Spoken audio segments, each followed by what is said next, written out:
27 अगस्त 2012 को बैंकॉक में घोषित 2012 यूनेस्को एशिया प्रशांत विरासत पुरस्कारों में फ्लोरेस द्वीप पूर्वी नुसा टेंगगारा पर मंगगराई जिले के वेरेबो के पारंपरिक गांव को यूनेस्को से उत्कृष्टता का शीर्ष पुरस्कार मिला है। इस छोटे और अलग थलग गांव को एक स्थायी परंपरा की दिशा में सामुदायिक सहयोग की भावना के आधार पर पारंपरिक मबारू नियांग पारंपरिक घर के पुनर्निर्माण के लिए मान्यता दी गई थी। साथ ही साथ अपने गांव के कल्याण में सुधार भी किया गया था। वेरेबो एक छोटा, बहुत दूर का गांव है। समुद्र तल से लगभग 1100 मीटर की ऊंचाई पर स्थित है और डैंग गांव से पैदल यात्रा लगभग 3 से 4 घंटे की है। वेरेबो पूरी तरह से मनोरम पहाड़ों और घने टोडो जंगल से घिरा हुआ है।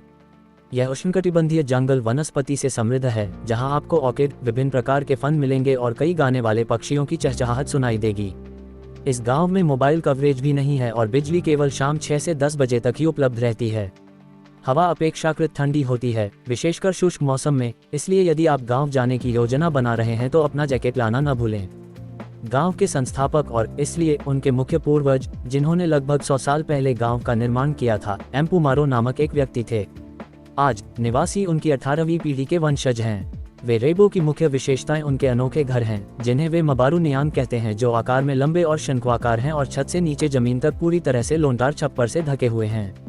ऐसा प्रतीत होता है कि एक समय में इस क्षेत्र में इस प्रकार के घर काफी आम थे, लेकिन आज ये केवल यही गांव है जो ठेठ मंगराई पारंपरिक घर को बनाए रखता है, जिसके बिना ये अनोखे घर पूरी तरह से बेकार हो जाते।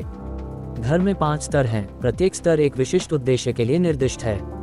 पहला स्तर, जिसे लुतुर या टेंट कहा जाता है, विस्तारित परिवार के रहने के क्वार्टर हैं।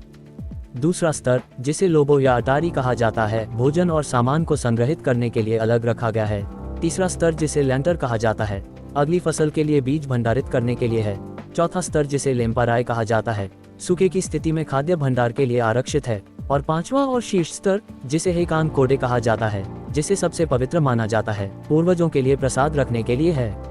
एक विशेष औपचारिक घर सामुदायिक भवन है, जहां पूरे कबीले के सदस्य समारोहों और अनुष्ठानों के लिए इकट्ठा होते हैं।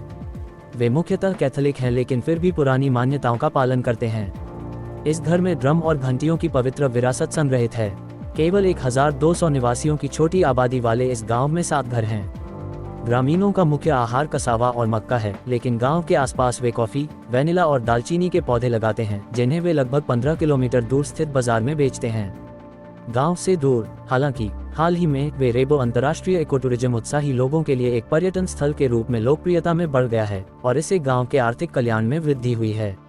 वेरेबो के लोग उन आगंतुकों का गर्मजोशी से स्वागत करते हैं जो उनके गांव को देखना चाहते हैं और उनके सरल पारंपरिक जीवन का अनुभव करना चाहते हैं।